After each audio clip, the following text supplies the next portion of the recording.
चलिए, तो देखिए आपसे पहला प्रश्न आपसे पूछा गया है कि बुंदेलखंड नामक क्षेत्र निम्नलिखित की सीमा के अंतर्गत आता है। तो चलिए बताइएगा कि बुंदेलखंड नामक क्षेत्र निम्नलिखित में से किस सीमा के अंतर्गत आता है। इसका राइट आंसर यहाँ पर क्या हो जाएगा। तो चलिए काफी लोग यहाँ पर देख सकते हैं जवाब दे रहे हैं बी नंबर। चलिए वन का बी। चलिए वन का बी यहाँ पर दे रहे हैं, तो आपका राइट आंसर बिल्कुल सही है, उत्तर प्रदेश मध्य प्रदेश सीमा। अर्थात यहाँ पर देख सकते हैं ऑप्शन आपका जो बी नंबर है वो आपका राइट हो जाएगा। अब यहाँ पर देख सकते हैं उत्तर प्रदेश राज्य के सर्वाधिक 11 जिलों की सीमा मध्य प्रदेश से लगती है ना, जो कि देख सकते हैं ये क्वेश्चन पूछे जाते हैं कि कौन कौन से जिले आपके लगते हैं। तो इटावा, जालौन, झांसी, ठीक है, आगरा, ललितपुर, महोबा, बांदा, चित्रकूट, प्रयागराज, मिर्जापुर और आपका सोनभद्र। याद कौन से रखना है, क्योंकि और तो आपको याद रहेंगे, लेकिन जो एग्जामिनर पूछता है वो कौन पूछता है। जैसे आपका इटावा पूछेगा, आपसे जालौन पूछेगा, आपसे बांदा पूछेगा, ठीक है ना, और इसके बाद आपका लगभग आपसे पूछेगा कौन, हाँ यही तीन ज्यादा पूछे जाएंगे, क्योंकि ये थोड़ा ऐसा लगता है कि ये नहीं होंगे, बल्कि ये तीनों पॉइंट आपके ऐड हैं, ठीक है, तो इनको नोट कर लीजिएगा। और यहाँ पर आगे बढ़ते हैं, प्रश्न आपसे अगला पूछा गया है, उत्तर प्रदेश राज्य का कौन सा जिला नेपाल के साथ अपनी सीमा साझा नहीं करता है। चलिए यहाँ पर आपको आंसर देना है।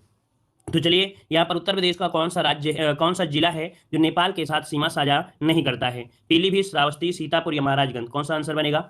चलिए ऑप्शन आ रहा है बी नंबर, कह रहे हैं आपसे श्रावस्ती होगा। तो देखिए श्रावस्ती नहीं है, यहाँ पर सीतापुर बनेगा। क्या बनेगा यहाँ पर, ऑप्शन सी जिसका आ रहा है बिल्कुल राइट हो जाएगा। यहाँ पर सीतापुर जो है वो आपके नेपाल के साथ सीमा साझा नहीं करता है। याद रखिए नेपाल के साथ अगर हम बात करते हैं तो देख सकते हैं 579 किलोमीटर की जो सीमा है वो आपका साझा करता है। 7 जिले लगते हैं आपके नेपाल के साथ, जिसमें से आपका सिद्धार्थनगर, बलरामपुर, श्रावस्ती, महाराजगंज, बहराइच, लखीमपुर खीरी और आपके यहाँ पर पीलीभीत है, ठीक है ना। तो ऑप्शन क्या बन जाएगा, यहाँ पर सी नंबर हो गया। तो इसको नोट कर लीजिएगा, और यही क्वेश्चन आपको नोट्स में बनाना है ना, अपने नोट्स में इसी प्रकार के जितना हम आपको बता रहे हैं उतना ही नोट कर लीजिएगा। बस समझिए कि आपकी नोट्स कंप्लीट होती जाएगी, ठीक है। चलिए आगे बढ़ते हैं, प्रश्न आपसे अगला पूछा गया है, उत्तर प्रदेश का कौन सा जिला उत्तर प्रदेश और बिहार की सीमा पर स्थित है। मतलब उत्तर प्रदेश का ऐसा कौन सा जिला है जो उत्तर प्रदेश और बिहार की सीमा पर स्थित है, यहाँ पर आपको जवाब देना है।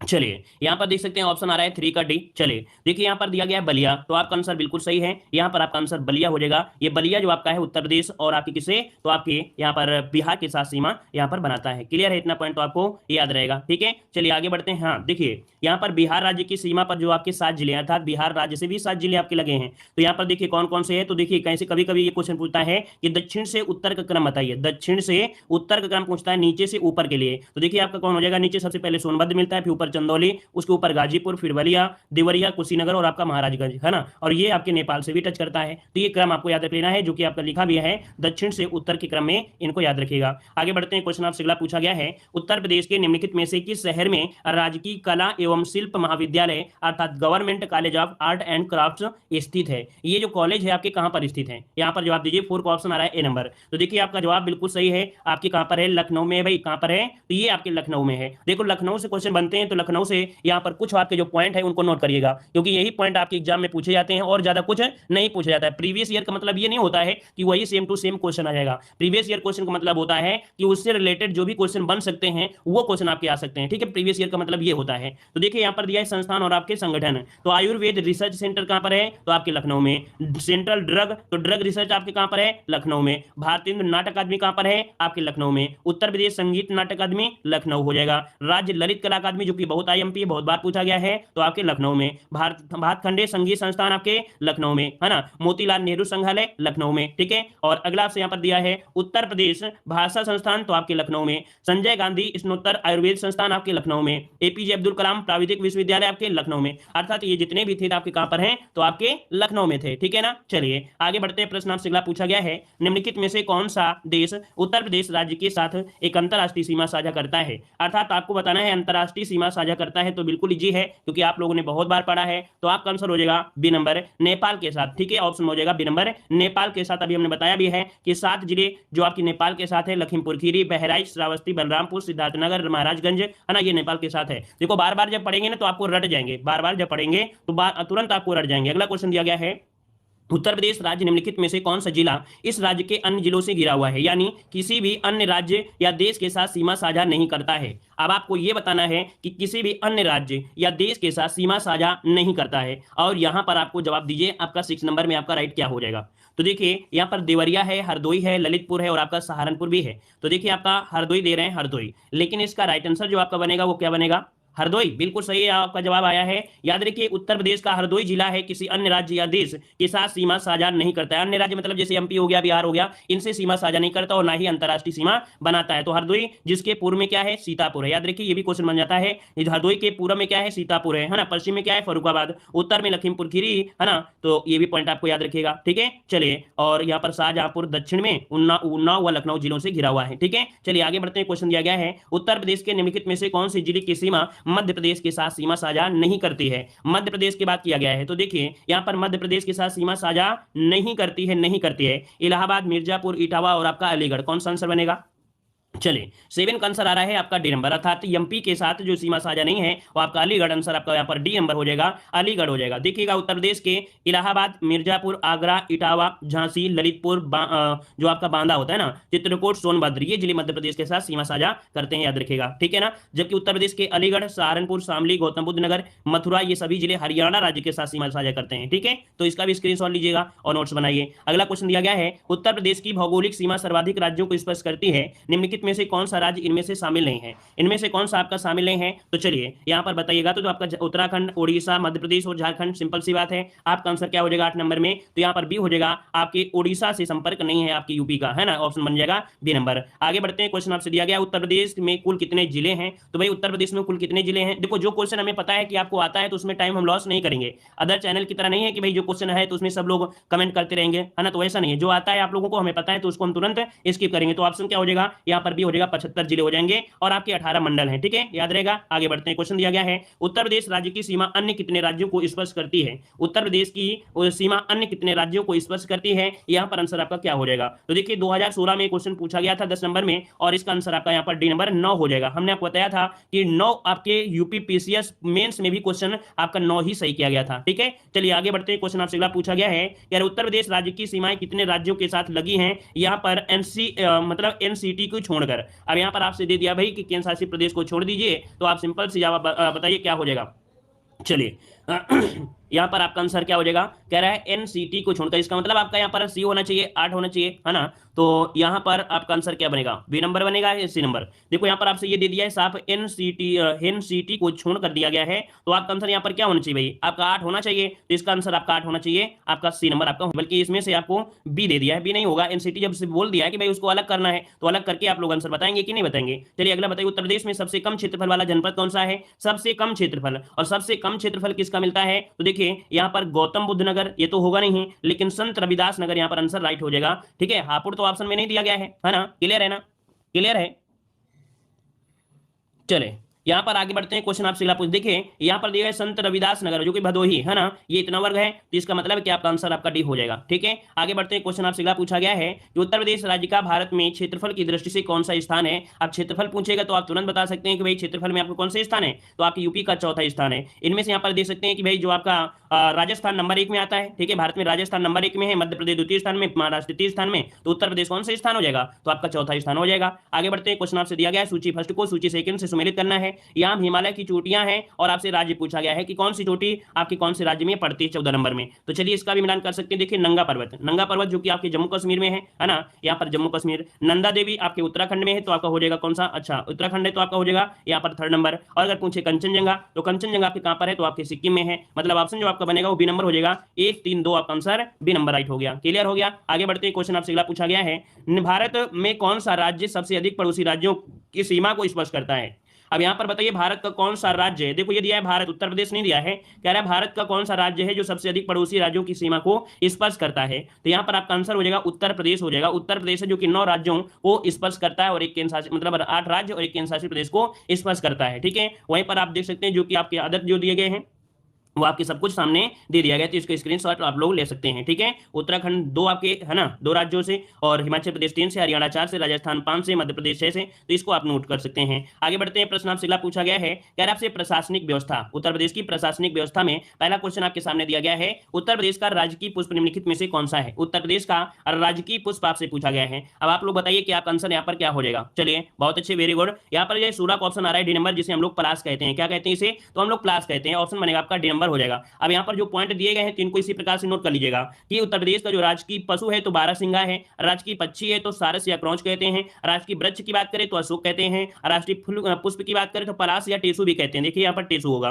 तो इसे टेसु भी कहते हैं, जो कि 4 जून 2011 से आपका इसे माना गया है। क्लियर है ना। अगला आपसे यहाँ पर दिया गया है कौन सा, कह रहा आपसे राजकीय खेल, तो राजकीय खेल क्या है तो आपका हाकी हो जाएगा। राजकीय चिन्ह की बात करें तो एक वृत्त में 2 मछली है, एक तीर है ना, एक तीर धनुष है, और यह चिन्ह 1938 में स्वीकृत किया गया था। क्लियर है आपका। चलिए आगे बढ़ते हैं। प्रश्न आपसे अगला पूछा गया है, यहाँ पर आपसे अगला क्वेश्चन यहाँ पर दिया, उत्तर प्रदेश दिवस निम्नलिखित में से किस तारीख को मनाया जाता है। चलिए बताइएगा यहाँ पर आपका राइट आंसर क्या हो जाएगा।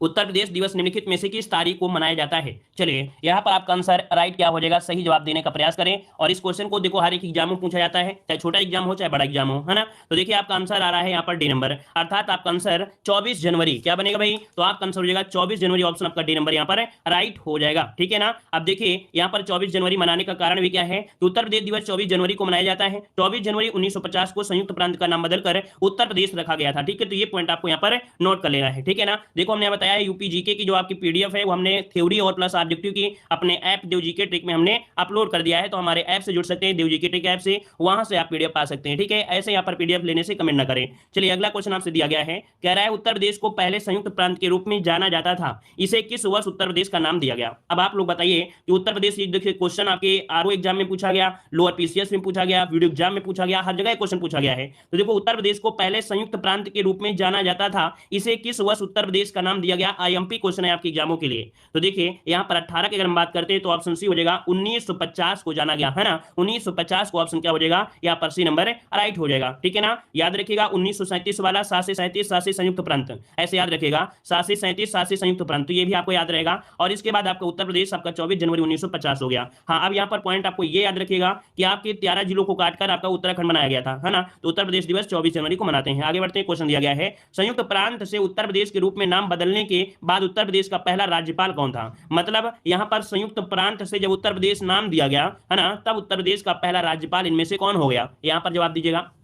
चलिए तो चलिए 19 नंबर में ऑप्शन आपका बनेगा, यहां पर आपका आंसर फिरोज मोदी, ऑप्शन आपका हो जाएगा होरम सजी फिरोज शाह मोदी, इसका ऑप्शन आपका बनेगा बी नंबर, इसका राइट हो जाएगा। ठीक है ना, क्लियर है। और ये आपके कब तक रहे थे, तो ये रहे थे आपके कब, तो आपके 1 जून 1952 तक इस पद पर रहे थे। ठीक है, आगे बढ़ते हैं। क्वेश्चन आपसे दिया गया है कि उत्तर प्रदेश की प्रथम महिला मुख्यमंत्री कौन थी। उत्तर प्रदेश की पहली महिला मुख्यमंत्री कौन थी। चलिए मोदी जी के नाम पर सभी के चेहरे में खुशी भी आ गई है ना। और एक आपका मोदी नगर भी है गाजियाबाद में, है ना, एक गाजियाबाद में मोदी नगर भी है। पहले कोई नहीं जानता था, हम भी नहीं जानते थे, लेकिन जब मोदी जी आ गए और इसके बाद हम लोग पढ़ना सीख गए, क्योंकि पहले हम लोग एकेडमिक थे भाई, हाई स्कूल इंटर में थोड़ा पता चलेगा कि यहाँ मोदी नगर है कि नहीं है। जब हम लोग कंपटीशन एग्जाम में आए तब हमें पता चला हाँ मोदी जी भी हैं और मोदी नगर भी है ना। और मोदी एक सरिया का ब्रांड भी है, मोदी सरिया, है ना। चलिए तो उत्तर प्रदेश की प्रथम महिला मुख्यमंत्री कौन थी, तो यहाँ पर देखिए आपका आंसर आ गया है, बी नंबर आपका हो जाएगा सुचेता कृपलानी, आपका आंसर राइट हो जाएगा। देखिए यहाँ पर जो लक्ष्मी पंडित थी, है ना, विजय लक्ष्मी पंडित, ये कौन थी, यूएनए की प्रथम महिला राजदूत थी आपकी, कौन, तो आपके यूएनए की प्रथम महिला राजदूत थी विजय लक्ष्मी पंडित।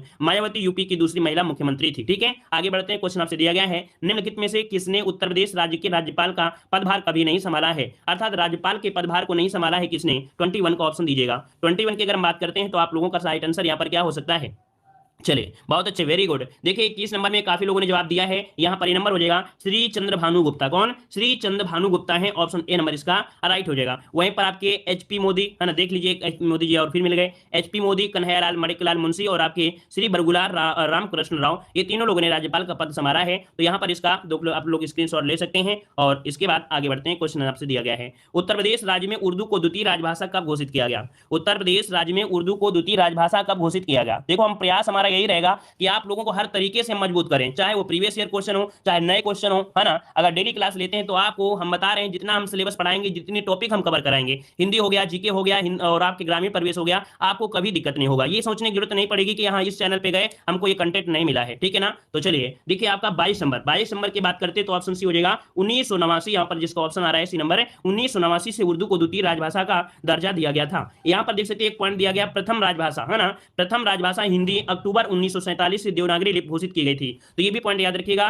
कि राजभाषा जो प्रथम थी वह की हिंदी, जो कि अक्टूबर 1947 से देवनागरी लिपि घोषित की गई थी। आगे बढ़ते हैं, क्वेश्चन आपसे अगला पूछा गया है, उत्तर प्रदेश राज्य में निम्नलिखित में से किस लोकायुक्त का कार्यकाल सर्वाधिक रहा है? तो सर्वाधिक कार्यकाल इनमें से पूछा गया है। अब यहाँ पर आपको क्या होगा, ऐसे तो आपको याद नहीं रहेगा, लेकिन हम आपको बता दे रहे हैं और इसका आप लोग स्क्रीनशॉट लीजिए और थोड़ा सा एक बार जरूर देखिएगा। तो आंसर क्या हो जाएगा आपका, सी नंबर हो जाएगा न्यायमूर्ति एनके मेहता। ऑप्शन आपका सी नंबर राइट हो जाएगा। देखो ऐसा होता है ना कि जब वीडियो चल रहा होता है तो आपको लगता है ये क्वेश्चन आपको नहीं मिलेंगे, लेकिन जब ये क्वेश्चन एग्जाम में मिल जाता है तो आपको लगता है अगर काश थोड़ा सा अगर देख लेते, क्या थोड़ा सा देख लेते तो तुक्का ही लग जाता। ऐसा होता है कि नहीं होता है भाई? आप लोग ऐसे क्वेश्चन को स्किप कर देते हैं, लेकिन फिर क्या होता है एग्जाम हॉल में अगर क्वेश्चन आ गया तो आप सोचते हैं अगर मान लो ये क्वेश्चन अगर हमने सर ने पढ़ाया था और थोड़ा सा देख लेते तो हो सकता है तुक्का काम कर जाता। कब? जब आप देखे होते तब, है ना? तो भैया इसका स्क्रीनशॉट आप लोग ले सकते हैं, यहाँ पर सब कुछ दिया गया है, तो एक बार इसको थोड़ा सा सरसरी निगाह से जरूर देख लीजिएगा। आगे बढ़ते हैं, क्वेश्चन आपसे अगला पूछा गया है, निम्नलिखित में से कौन कभी भी उत्तर प्रदेश का राज्यपाल नहीं रहा है? उत्तर प्रदेश का राज्यपाल नहीं रहा है। 2018 में क्वेश्चन पूछा गया है तो वाजिब है, पूछा जा सकता है।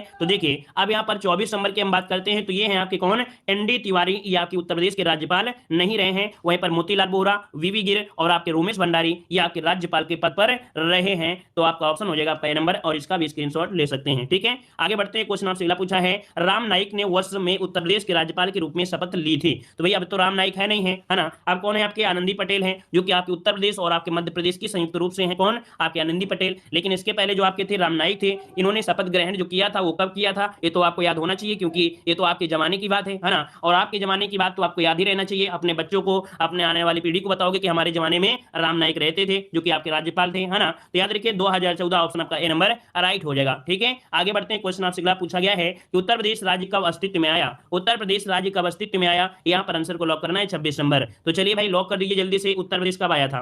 1 अप्रैल 1937 को आया था, या 9 नवंबर 2005 को, या 2 जून 1960 को, या 5 सितंबर 1945? राइट आंसर देना है और राइट आंसर यहाँ पर नंबर कौन सा बनेगा भाई?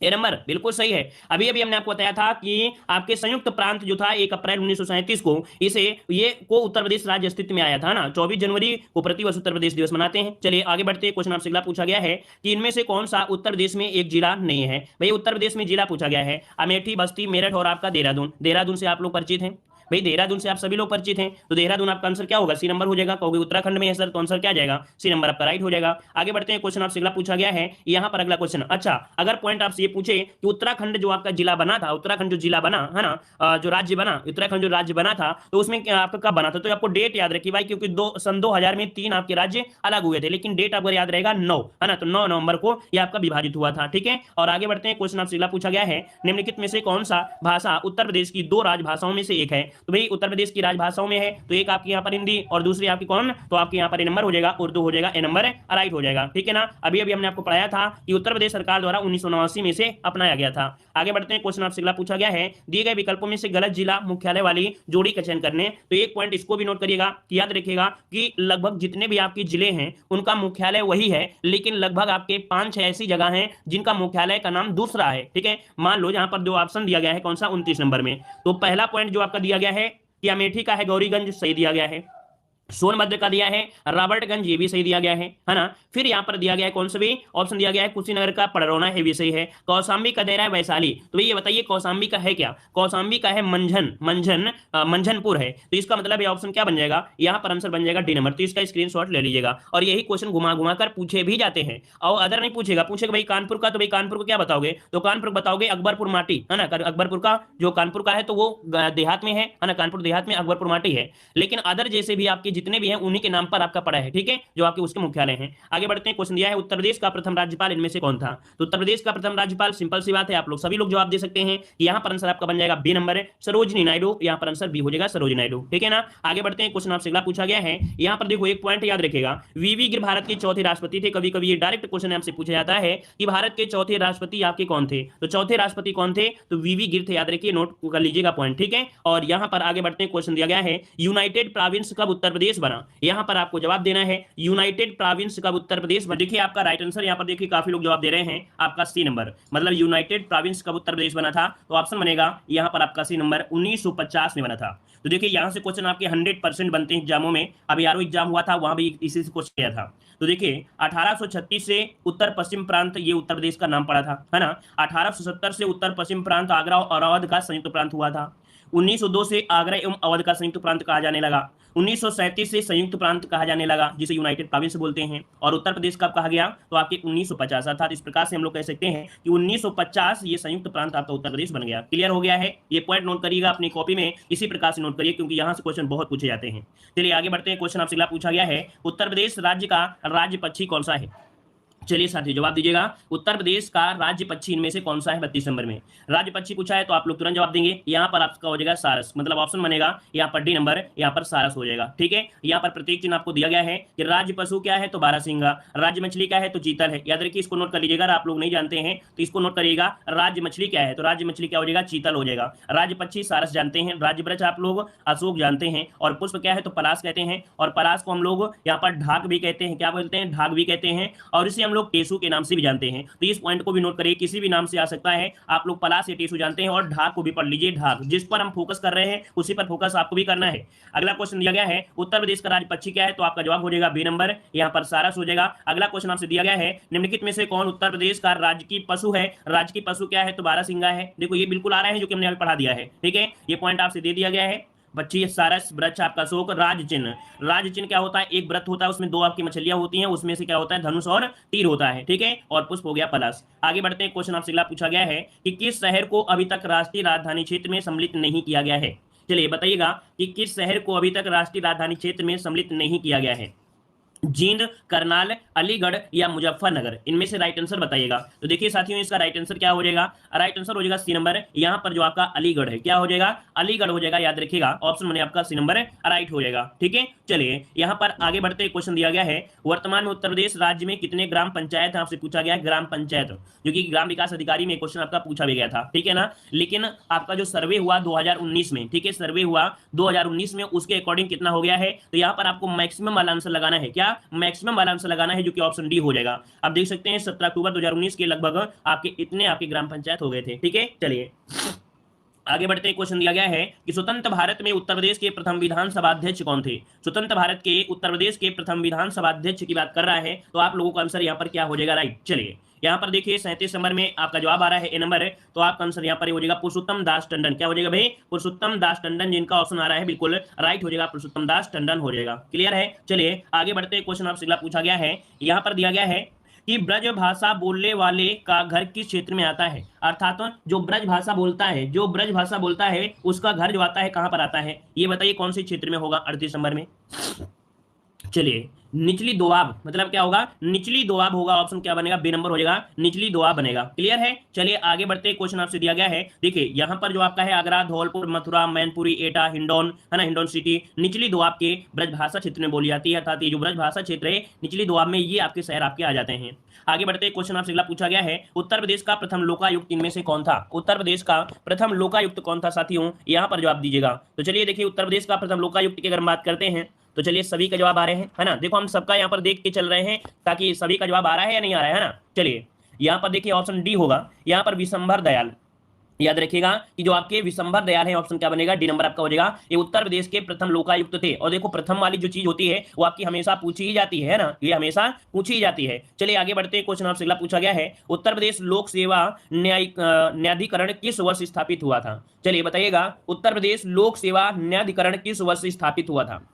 चलिए तो यहाँ पर ऑप्शन बनेगा कौन सा, बी नंबर, जिसका आ रहा है बिल्कुल राइट हो जाएगा 1976। क्या 1976 बनेगा, इसका राइट आंसर हो जाएगा 1976 बनेगा, बी नंबर राइट हो जाएगा। ठीक है ना, आपका आगे बढ़ते हैं। क्वेश्चन आपसे अगला पूछा गया है, उत्तर प्रदेश का राज्य पक्षी कौन सा है। देख कर ही जवाब देना चाहिए आप लोगों को, है ना। जो चीज आपको पढ़ ले वो चीज का जवाब तुरंत देना चाहिए। तो देखो राज्य पक्षी पूछा गया है तो आंसर क्या हो जाएगा, बी हो जाएगा, सारस या जिसे हम लोग क्रॉच कहते हैं, सारस या जिसे हम लोग क्रॉच कहते हैं, तो ऑप्शन बन गया आपका बी नंबर। आगे बढ़ते हैं। क्वेश्चन आपसे अगला पूछा गया है, यहाँ पर देखो अगर पूछे ये जो सारस और क्रॉच है कहां पर पाए जाते हैं, तो गंगा के मैदानी भागों और भारत के उत्तरी पूर्वी भागों में समानता पाए जाते हैं। ठीक है, अगला दिया है जलवायु, भारत की अर्थात उत्तर प्रदेश की जो जलवायु के बारे में क्वेश्चन दिया गया है कि उत्तर प्रदेश में सशस्त्र जलवायु क्षेत्रों की जो संख्या है वो आपकी कितनी है साथियों, जवाब दीजिएगा। सशस्त्र जलवायु क्षेत्रों की संख्या पूछा है तो आंसर क्या बन जाएगा, यहाँ पर सी नंबर जिसका आ रहा है बिल्कुल राइट बनेगा, सी नंबर, अर्थात 9 आपके कृषि जलवायु क्षेत्रों की पहचान की गई है। ठीक है ना, तो ऑप्शन क्या हो जाएगा आपका, सी नंबर राइट बनेगा। अब यहाँ पर देख सकते हैं एक पॉइंट आपसे पूछा जाता है, उत्तर प्रदेश जलवायु की दृष्टि से कैसा है, उपोष्णकटिबंधीय में आता है। आगे बढ़ते क्वेश्चन आपसे दिया गया है, चलिए नदी घाटी परियोजना से क्वेश्चन अभी हाल ही में पूछा गया होगा 2020 में, हाँ चलिए, कह रहा आपसे कि केंद्र सरकार के विभिन्न मंत्रालयों या विभागों के काम की जांच करने के लिए विभाग से संबंधित स्थायी समितियों की स्थापना में की गई, ताकि संसद के प्रति सरकार की जवाबदेही को और मजबूत किया जाए। ठीक है, क्या दिया है, संसद के प्रति सरकार के प्रति मतलब संसद के प्रति सरकार की जो जवाबदेही है वो और मजबूत कर सके, ये स्थापित की गई, अर्थात इसकी स्थापना की गई। ये की गई थी आपके 1993 में। तो ऑप्शन बनेगा बी नंबर 1993, इसका राइट आंसर हो जाएगा। ठीक है, आगे बढ़ते, क्वेश्चन आपसे अगला पूछा गया है, यहाँ पर दिया गया है, उत्तर प्रदेश में नहरों के माध्यम से सतह के पानी की बेहतर आपूर्ति प्रदान करने के लिए इनमें से कौन सा प्रमुख सिंचाई और बहुउद्देशीय परियोजना में से एक नहीं है। तो चलिए बताइएगा भाई, यहाँ पर सतह के पानी की बेहतर आपूर्ति प्रदान करने के लिए इनमें से कौन सिंचाई और बहुउद्देशीय परियोजना इनमें से नहीं है। ऑप्शन पढ़िए और जल्दी से जवाब दीजिए।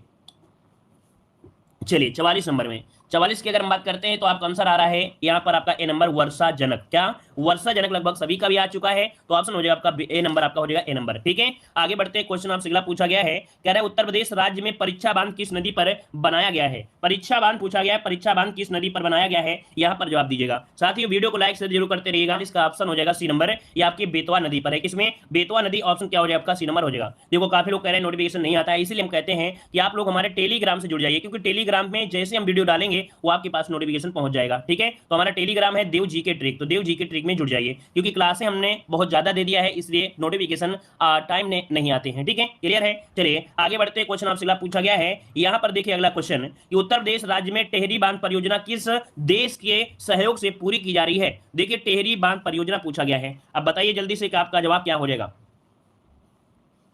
चलिए 46 नंबर, 46 का ऑप्शन हो जाएगा डी नंबर, सोवियत रूस के सहयोग से। किसके, तो सोवियत रूस के सहयोग से किया गया है, ऑप्शन बने आपका डी नंबर। चलिए आगे बढ़ते हैं, क्वेश्चन आपसे दिया गया, अच्छा अगर ये पूछे कि टिहरी बांध परियोजना जो थी वो केंद्र सरकार और राज्य सरकार का जो धन व्यय है कितना है, तो भैया 75% यहाँ पर लगा रही है केंद्र सरकार और 25% लगा रही है आपकी राज्य सरकार लगा रही है। ठीक है, अगला क्वेश्चन आपके सामने आ चुका है, उत्तर प्रदेश राज्य में निम्नलिखित में से सबसे ऊंचा बांध इनमें से कौन है।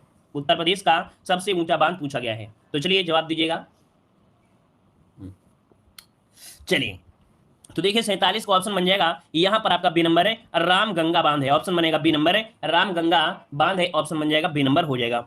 चलिए आगे बढ़ते हैं, क्वेश्चन आपसे अगला पूछा गया है, यहां पर दिया गया है कृषि पशुपालन से संबंधित, कह रहा आपसे आलू के उत्पादन में उत्तर प्रदेश का स्थान क्या है। आलू के उत्पादन में उत्तर प्रदेश का स्थान पूछा है। चलिए यहाँ पर 48 नंबर में ए नंबर हो जाएगा, पहला स्थान है। क्या है भाई, पहला स्थान है, ऑप्शन ए बन जाएगा। आगे बढ़ते हैं, क्वेश्चन आपसे अगला पूछा गया है, हाँ देखो 2-3 पॉइंट और भी पूछा जा सकता है इसके, कह रहा है इसके अलावा गन्ने उत्पादन में भी आपका है, और भारत में केंद्रीय आलू अनुसंधान केंद्र हिमाचल प्रदेश की राजधानी शिमला में स्थापित है। ठीक है, तो ये पॉइंट आपसे पूछा गया है अभी 2021 में। अगला क्वेश्चन आपसे दिया गया है, उत्तर प्रदेश के निम्नलिखित में से किस जिले में केंद्र सरकार की अफीम फैक्ट्री स्थापित की गई है। केंद्र सरकार की अफीम फैक्ट्री स्थापित की गई है आपके कहां पर, तो गाजीपुर आ रहा है ऑप्शन सभी का। देखिए आपका आंसर, आपका जवाब बनेगा वो आपका हो जाएगा बी नंबर, गाजीपुर बिल्कुल सही है। कहां पर है, गाजीपुर, ऑप्शन आपका बी नंबर राइट हो जाएगा। अच्छा अगर ये पूछे कि सर्वाधिक उत्पादन जो होता है कहां होता है, तो सर्वाधिक उत्पादन होता है बाराबंकी जिले में होता है, बाराबंकी जिले में। ठीक है, आगे बढ़ते हैं, क्वेश्चन आपसे अगला पूछा गया है, उत्तर प्रदेश के आगरा जिले में रुई अर्थात कपास की स्वदेशी किस्म की बुआई का उपयुक्त समय निम्नलिखित में से कौन सा है। तो ये बताइए भाई, आगरा जिले में जो आपकी कपास की स्वदेशी किस्म है इसकी बुआई जो होती है कब होती है। चलिए यहाँ पर आपका राइट आंसर क्या हो जाएगा। चलिए देखिए यहाँ पर आपको पता है कपास की जो फसल है वो कैसी है, कपास की जो फसल है वो आपकी कैसी है, खरीफ की फसल है। कैसी है, खरीफ की फसल, अर्थात अब खरीफ के मौसम में देखा जाए तो सभी मौसम लगभग उसी में है। तो यहाँ पर आंसर हो जाएगा अप्रैल का पहला पखवाड़ा। ठीक है, याद रखिए अप्रैल का पहला पखवाड़े में यहाँ पर बुआई होती है जो आपकी कपास का होती है, तो ये नंबर आपके इसका राइट आंसर बन जाएगा। ठीक है, आगे बढ़ते हैं, क्वेश्चन आपसे अगला पूछा गया है, कह रहा है उत्तर प्रदेश का सबसे बड़ा उत्पादक है, तो उत्तर प्रदेश का सबसे बड़ा उत्पादक है भाई, तो यहाँ पर केला है, अमरूद है, आम है, पपीता, तो आपका आंसर क्या बन जाएगा, सी नंबर, यहाँ पर आम हो जाएगा, सी नंबर। आगे बढ़ते हैं, क्वेश्चन दिया गया निम्नलिखित में से कौन सा विकल्प उत्तर प्रदेश की महत्वपूर्ण अनाज फसलों के नाम का उल्लेख करता है। चलिए यहाँ पर जवाब देना है, सही जवाब क्या हो जाएगा। चलिए भाई सही जवाब यहाँ पर हो जाएगा कौन सा, तो चावल गेहूं जमीन, तो चावल तो होगा नहीं, चावल तो होगा नहीं, तो आपका कौन सा हो सकता है 52 नंबर में, 52 नंबर में यहाँ पर बी वाला चावल। अच्छा कह रहा है उत्तर प्रदेश में महत्वपूर्ण अनाज फसलों का नाम पूछा गया है। अच्छा ठीक, तो भैया अखरोट तो होगा नहीं, तो इसका मतलब है चावल गेहूं बाजरा जौ और आपका जो मक्का वाला। देखिए ऑप्शन बी बनेगा, यहाँ पर चावल गेहूं बाजरा जौ और मक्का। हमने सोचा कि शायद इसमें प्रथम पूछा, प्रथम तो पूछा नहीं था, महत्वपूर्ण अनाज पूछा गया है ना, तो जिसमें मक्का होता है ना, तो ऑप्शन बनेगा बी, चावल गेहूं बाजरा जौ और आपका मक्का, बी नंबर आपका राइट हो जाएगा। आगे बढ़ते हैं, क्वेश्चन आपसे अगला पूछा गया है, निम्नलिखित में से कौन सा राज्य भारत में खाद्यान्न का सबसे बड़ा उत्पादक है। खाद्यान्न का सबसे बड़ा उत्पादक पूछा गया है, यहाँ पर आपको आंसर देना है। तो 53 का ऑप्शन क्या बनेगा, यहाँ पर आंसर आपका हो जाएगा डी नंबर, अर्थात आपका यहाँ पर हो जाएगा कर्नाटक, सॉरी कौन है भाई, सी नंबर हो जाएगा। सी नंबर कहां पर, उत्तर प्रदेश है, option C number Uttar Pradesh हो जाएगा, सी नंबर उत्तर प्रदेश। ठीक है, आगे बढ़ते हैं। क्वेश्चन आपसे अगला पूछा गया है, देखो उत्तर प्रदेश में अगर बात करें तो गेहूं उत्पादन, गन्ना, आम, अमरूद, आंवला, तरबूज, खरबूज, आलू, सब्जी, है ना, बहुत चीज होता है जिसमें से प्रथम स्थान रखता है। अगला क्वेश्चन आपसे दिया है, उत्तर प्रदेश के तराई क्षेत्र में मुख्य रूप से उगाई जाने वाली सुगंधित चावल की जो किस्म है उसका नाम आपसे पूछा गया है। तो यहाँ पर आपका आंसर क्या हो जाएगा, काला नमक। बहुत अच्छे, देखकर ही जवाब लगा दिया आप लोगों ने। तो यहाँ पर देखिए आपका आंसर हो जाएगा डी नंबर, यहाँ पर काला नमक हो जाएगा। क्या हो जाएगा भाई, काला नमक, ऑप्शन आपका डी नंबर राइट हो जाएगा। ठीक है, चलिए आगे बढ़ते हैं। क्वेश्चन आपसे अगला पूछा गया है, यहाँ पर देखिए अगर पूछे तराई क्षेत्र में मुख्य रूप से कहां पर, तो आपकी सिद्धार्थ नगर में आपको मिलती है। ठीक है, और इसकी खेती देखिए कब से की जा रही है, तो आपकी 600 ईस्वी पूर्व से की जा रही है, ये आपका है, और इसके जीआई टैग भी आपको देखने को मिला है। ठीक है, और इसे उत्तर प्रदेश में सुगंधित काले मोती के रूप में जाना जाता है, इसे उत्तर प्रदेश में सुगंधित काले मोती के रूप में भी जाना जाता है। ठीक है, आगे बढ़े, अगला क्वेश्चन दिया गया है, दक्षिणी उत्तर प्रदेश का औरैया जिला मुख्य रूप से किसका उत्पादन करता है। जो दक्षिणी उत्तर प्रदेश का औरैया जिला है यह मुख्य रूप से किसका उत्पादन करता है। चलिए यहाँ पर 55 का जवाब दीजिएगा। तो देखिए आपका आंसर क्या हो जाएगा, शुद्ध देसी घी का करता है। किसका भाई, शुद्ध देसी घी का उत्पादन करता है कौन, तो आपका औरैया जिला, ऑप्शन बनेगा सी नंबर। अगला क्वेश्चन यहाँ पर आपसे दिया गया है कि प्राकृतिक रूप से उगने वाली बहुदेशी घास जिसे स्थानीय बोली में के रूप में जाना जाता है, अमेठी जिले के तराई क्षेत्र में पाई जाती है। स्थानीय लोग इस घास से कई प्रकार के सजावटी सामान और घरेलू उत्पाद बनाते हैं जिन्हें मूंज उत्पाद कहा जाता है। तो ये बताइए, ये जो आपकी थ्योरी लिखी है वो किसके लिए लिखी गई है, यहाँ पर कौन सा है, तो भाई ये है आपका सरपत। आपने नाम सुना है भाई, सरपत नाम सुना है कि नहीं सुना है, बताइए भाई। सरपत, सरपत या जिसे बोलते हैं मूंज घास, ये जो आपको दिया है ना, मूंज दिया है, या इसे हम लोग सरपत बोलते हैं, सरपत बोलते हैं। ठीक है, और इसे कहीं कहीं पर नरकुल भी बोलते हैं। बचपन में अगर आप लोग यहाँ पर पेन स्याही से लिखते होंगे तो यही वाला आपका सरपत होता है जिसे आप लोग लिखा करते थे। ठीक है, वही सरपत है अगर आप लोग जानते हो। ठीक है, ऑप्शन बनेगा आपका बी नंबर आपका हो जाएगा। चलिए आगे बढ़ते हैं। क्वेश्चन आपसे अगला पूछा गया है, यहाँ पर दिया गया है कौन सा, देखो ये दिया गया है, यह प्राकृतिक रूप से उगने वाली बहुवर्षीय घास जिसे स्थानीय बोली में सरपत या मूंज घास के रूप में जाना जाता है। यह मुख्यतः उत्तर प्रदेश के अमेठी जिले के तराई क्षेत्रों में पाई जाती है। स्थानीय लोग इससे कई प्रकार की सजावटी सामान उत्पाद बनाते हैं। सरपत कुश की तरह एक घास होती है जिसमें टहनियां नहीं होती हैं, अर्थात ये सीधा सीधा एक लंबा सा आपका निकल जाता है, इसमें टहनी वगैरह नहीं होता है। ठीक है, बहुत लोगों ने लिखा होगा, हम लोगों ने भाई लिखा है इससे, है ना। चलिए अगला क्वेश्चन बताइए, निम्नलिखित में से कौन सी फसल उत्तर प्रदेश में आमतौर पर व्यापक रूप से उगाई जाती है। अब भैया आपको पता है, अब शहर वालों के पास तो होगा नहीं सिस्टम, शहर वाले के पास ये नहीं मिलेगा, ये मिलता है गांव वाले, ये सब ऐसा जुगाड़ ढूंढा करते हैं, है ना। तो चलिए भाई, कौन सी फसल उत्तर प्रदेश के आमतौर पर व्यापक रूप से उगाई नहीं जाती है, तो आपका आंसर हो जाएगा गेहूं, चावल, कपास, तिलहन। तो आंसर क्या बनेगा यहाँ पर 57 नंबर में, तो ऑप्शन बन जाएगा आपका डी नंबर, यहाँ पर कपास जो कि व्यापक रूप से नहीं उगाई जाती। यहाँ पर ये नहीं पूछा है कि नंबर वन नहीं पूछा, यहाँ पर ये पूछा गया है कि व्यापक रूप से, तो भाई व्यापक रूप से देखा जाए कपास नहीं उगाई जाती है। ठीक है, अगला क्वेश्चन आपसे दिया गया है, यहाँ पर देखिए एक पॉइंट आपसे मिलेगा काली मिट्टी से, क्या कि कपास का उत्पादन मुख्य रूप से गुजरात महाराष्ट्र में किया जाता है, इसके लिए काली मिट्टी उपयुक्त होती है। काली मिट्टी को उत्तर प्रदेश में करेल मिट्टी के नाम से भी जानते हैं, किस नाम से, करेल मिट्टी के नाम से भी जानते हैं। अगला, उत्तर प्रदेश में नींबू प्रधानता कहां उगाया जाता है, उत्तर प्रदेश में नींबू प्रधानता कहां उगाया जाता है। चलिए भाई जवाब दीजिएगा, इसका राइट आंसर क्या हो जाएगा। तो चलिए यहाँ पर दिया गया है आपका सहारनपुर, मेरठ, फतेहपुर, प्रतापगढ़, लखनऊ, हरदोई और आपका इलाहाबाद या वाराणसी। क्या आंसर इसका राइट होगा। चलिए तो देखिए इसका राइट आंसर